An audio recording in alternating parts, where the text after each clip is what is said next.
Bonsoir à tous, ravi de vous retrouver sur Monaco Info. Toute l'actualité de ce samedi 10 septembre, invités, reportages, rencontres, infos pratiques tout près de chez vous, avec de très belles idées de sortie pour ce week-end. Sans oublier votre météo à venir pour dimanche. Après une grande semaine de rentrée scolaire, des plus petits jusqu'aux plus expérimentés, nous recevrons dans un instant Jean-Philippe Muller, le directeur de l'Université internationale de Monaco, véritable lieu d'apprentissage, de partage en principauté pour des universitaires venus du monde entier. Tout faire pour être au meilleur de sa forme, au meilleur de ses possibilités, ça passe aussi par le sport et une bonne hygiène de vie et tenter pourquoi pas une nouvelle discipline, une nouvelle activité comme la pole dance, et ce, à tout âge. C'est important. Un esprit sain dans un corps sain. Sandra Veziano, la fondatrice de Be Healthy, nous délivrera à nouveau sur Monaco Info quelques secrets de bien-être en cette rentrée 2022. Sans oublier non plus ce soir le sport, l'élite cette fois, et la compétition avec demain le match phare de Ligue 1 pour le compte de la 7e journée. L'AS Monaco Football se mesurera à l'Olympique Lyonnais à 20h45 au Stade Villers. Et tout d'abord, l'image du jour, c'est la signature ce matin par le prince Albert II du livre de condoléances au consulat britannique en hommage à une souveraine qui aura régné, servi avec un dévouement de tous les instants son pays, Élisabeth II, reine d'Angleterre. Depuis le début de la semaine, sur Monaco Info, vous avez pu suivre les différentes rentrées scolaires, de la crèche jusqu'au lycée, en passant par la maternelle et le collège. Ce soir, place à ceux qui ne vont pas tarder à embrasser une carrière au long cours, les universitaires. Et avec nous ce soir, notre premier invité, le directeur de l'IUM, Jean-Philippe Muller, directeur de l'Université internationale de Monaco. Bonsoir à vous. Bonsoir. On va parler de rentrée, grâce à vous, de l'Université de Monaco. L'IUM, l'International University de Monaco, c'est une rentrée qui se passe sous les meilleurs auspices parce que d'abord, on est post-Covid, clairement. Tout à fait. C'est la première rentrée depuis septembre 2019 où on peut accueillir les étudiants en conditions normales, c'est-à-dire déjà tous en présentiel et puis sans restrictions particulières par rapport à les accueillir dans les salles de classe. On peut voir leur visage puisque le masque, s'il reste recommandé, et certains peuvent le porter, il n'est pas obligatoire en ce moment, donc c'est vrai que ça fait plaisir. On a presque envie d'y retourner. Il y a de plus en plus de monde. Est-ce qu'il y a de plus en plus d'inscrits chez vous ? Oui, c'est une très belle rentrée puisqu'on va accueillir environ plus 15% de nouveaux étudiants par rapport à la rentrée de l'année dernière. Donc ce qui devrait nous amener avec les étudiants qui viennent pour poursuivre leur programme à dépasser largement les 700 étudiants cette année. Donc c'est effectivement un signe d'attractivité, de dynamique. Mais pour nous, le challenge, c'est de continuer à accueillir tout ce monde avec la qualité d'encadrement, l'accompagnement nécessaire qui est un peu notre marque de fabrique, notre ADN. Ce sont des parcours qui durent combien de temps ? 3, 4, 5 ans ?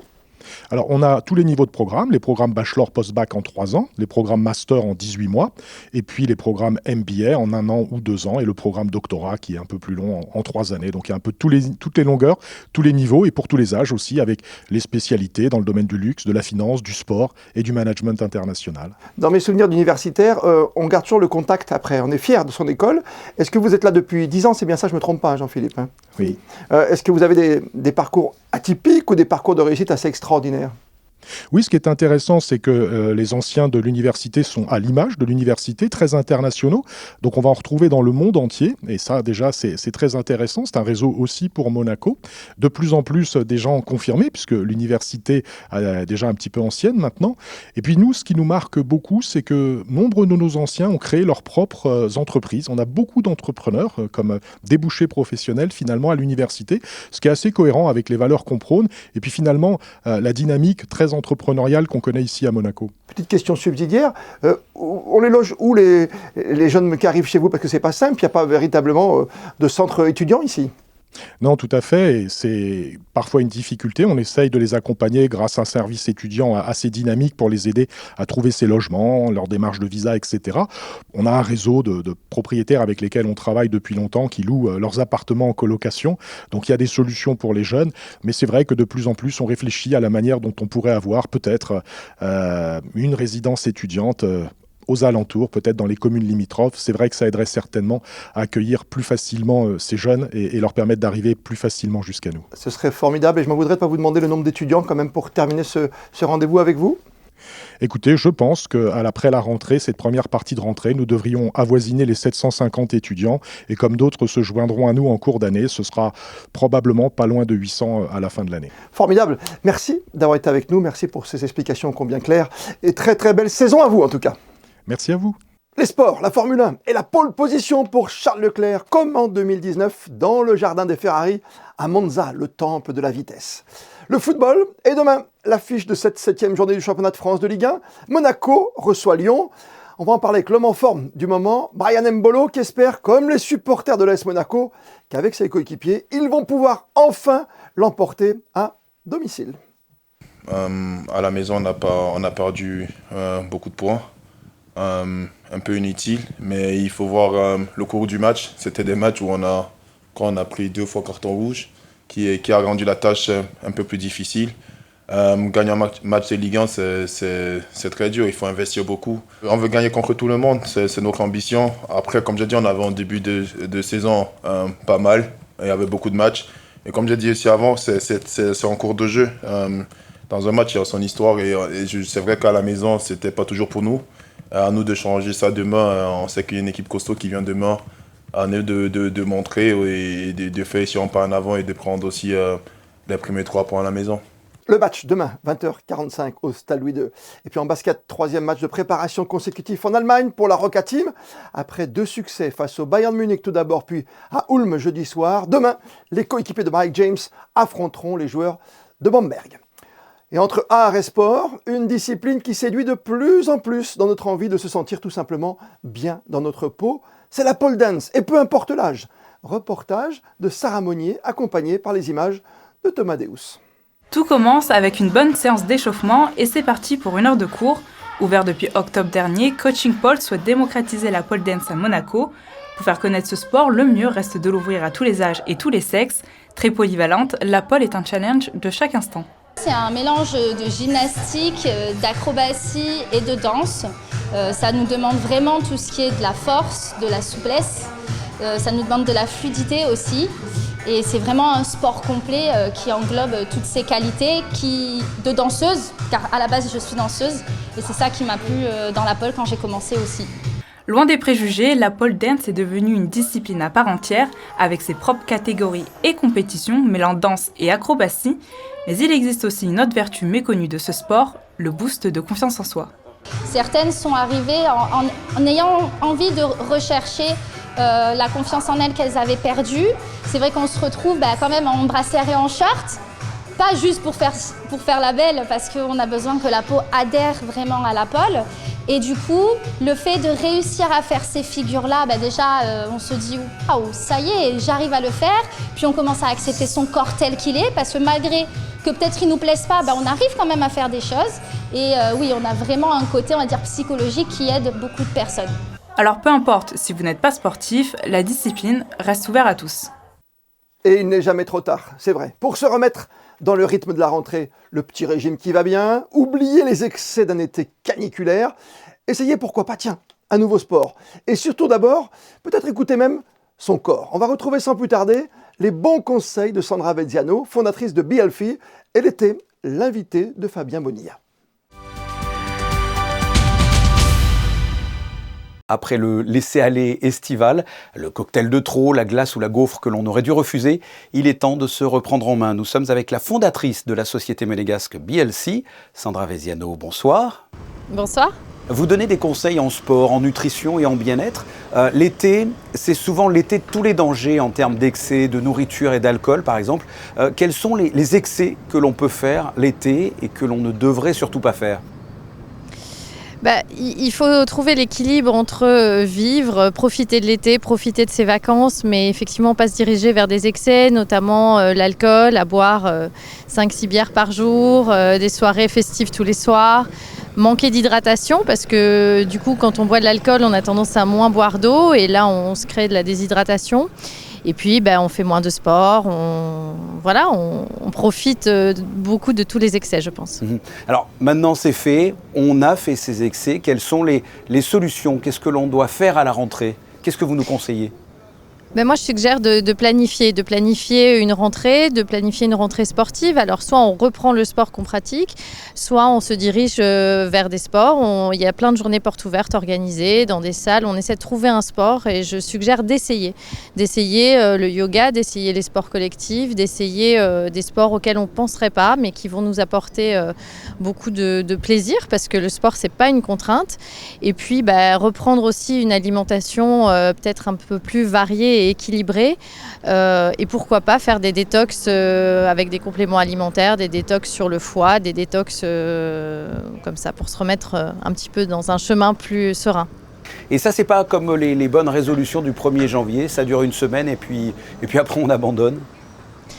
Il faut éviter parce que de toute façon, c'est comme, il ne faut pas se mettre des contraintes, il ne faut pas considérer que c'est une contrainte, donc il ne faut pas se fixer des objectifs trop oversizés. Enfin, il faut rester dans ce qu'on peut tenir et ça doit être un plaisir. Déjà, il ne faut pas se mettre au régime, le mot régime, il n'est pas bon, donc il faut juste s'équilibrer vers une vie un peu plus saine, qui nous fait du bien parce que le corps, il remercie toujours. Quand on lui donne des bonnes choses, il est toujours content.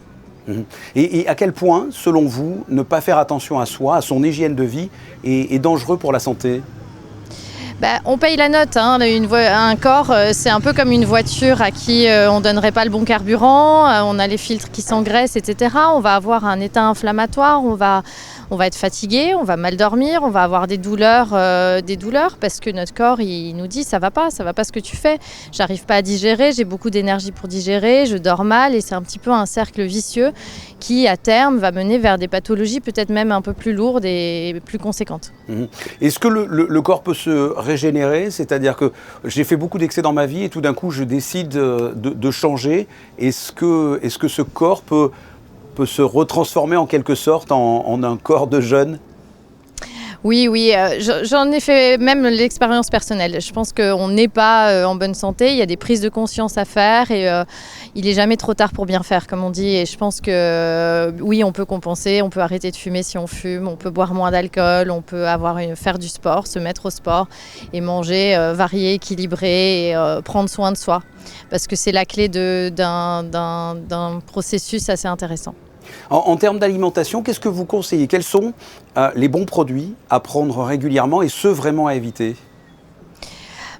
Déjà, on va parler un petit peu des repas. Il y a le petit déjeuner. Il faut éviter le sucre en général, pas que sur le petit déjeuner, mais il faut éviter le sucre. Donc le pain blanc, les viennoiseries, la confiture, etc. Ça doit rester exceptionnel dans les hôtels, quand on voyage, quand on veut se faire plaisir. Mais le petit déjeuner le matin, il faudrait qu'il soit salé. On dit de faire un repas de roi le matin au petit déjeuner, un déjeuner de prince et un dîner de pauvre. Et je pense que ça, c'est une règle applicable qui prend beaucoup de sens. Donc éviter le sucre, manger des protéines salées le matin. Ça évite d'ailleurs le coup de barre qu'on a parfois dans la matinée quand on mange trop de sucre. Manger varié, équilibré et le moins de produits transformés possible. Pas de produits transformés industriels, des produits bruts. Mais écoutez Sandra Veziano, merci de nous avoir éclairé sur cette rentrée un peu plus saine que peut-être les vacances. Merci beaucoup. Avec grand plaisir, merci. Plaisir et entretien du corps, puis de votre esprit, avec de superbes expositions à Monaco et aux alentours. Au musée océanographique tout d'abord, c'est l'océan austral qui est à l'honneur, et ce jusqu'au 26 septembre. Vous pourrez découvrir, quand vous le souhaitez, 2 expositions consacrées au patrimoine historique et naturel des terres australes et antarctiques françaises, et de leurs enjeux contemporains aujourd'hui, sans oublier de laisser votre regard peut-être se poser à l'ouest des îles Kerguelen, à la passe du prince Albert Ier, nommé ainsi en l'honneur du prince navigateur. Au Comité national monégasque, sur le quai Antoine Ier, on s'intéresse là à l'influence de la Grèce antique dans l'architecture de la Côte d'Azur à la fin du XIXe siècle. Plus proche de nous, dans le temps, l'exposition consacrée à la Villa Sauber au photographe à succès Helmut Newton avec le 6 octobre prochain une visite guidée et commentée de cette présentation au plus grand nombre avec Dominique Baquet, philosophe et critique d'art, qui vous accompagnera dans votre déambulation autour du thème choisi, Newton Riviera. Et puis à la frontière, à Cap d'Aille, l'association Nomade vous propose de vous attarder à la villa Le Roc Fleuri pour découvrir l'exposition Substrat, l'essence, la base de départ et la mutation à travers les âges de l'art contemporain. Enfin, hier soir, nombre d'entre vous ont répondu présent à l'appel de la danse avec le bal du marché qui a connu un très joli succès sur la place de la Condamine. La météo, soyez prudents et vigilants comme toujours. Avec la nuit dernière, des rafales de vent qui ont provoqué un incendie qui a ravagé pas moins de 8 hectares tout près du site de Rocagel. Vous l'avez peut-être aperçu de chez vous, un feu maîtrisé au petit matin par les sapeurs-pompiers de la Côte d'Azur et monégasque. Alors attention encore une fois, soyez prudents. Et sans plus tarder, votre météo à venir, celle des prochaines heures, c'est avec vous Yannick de Bévert. Bonsoir. Bonsoir Christophe, bonsoir à tous. Quelques nuages viendront passer leur dimanche en principauté et tout en laissant une grande place quand même au soleil. Le thermomètre reste stable avec des températures comprises entre 20 et 27 degrés dans la journée. Ce dimanche 11 septembre, Saint-Adelphe est à l'honneur. Comme le veut la tradition, on termine par les instantanés du jour, consacrés au tournoi de boules lyonnaises, la longue, au club bouliste du Rocher, finale ce dimanche après-midi. Les photos sont signées Stéphane Dana. Je vous retrouve demain, 19h, pour revivre ensemble les meilleurs moments de la semaine avec votre best-of du dimanche. D'ici là, sur Monaco Info, belle et bonne soirée à toutes et à tous.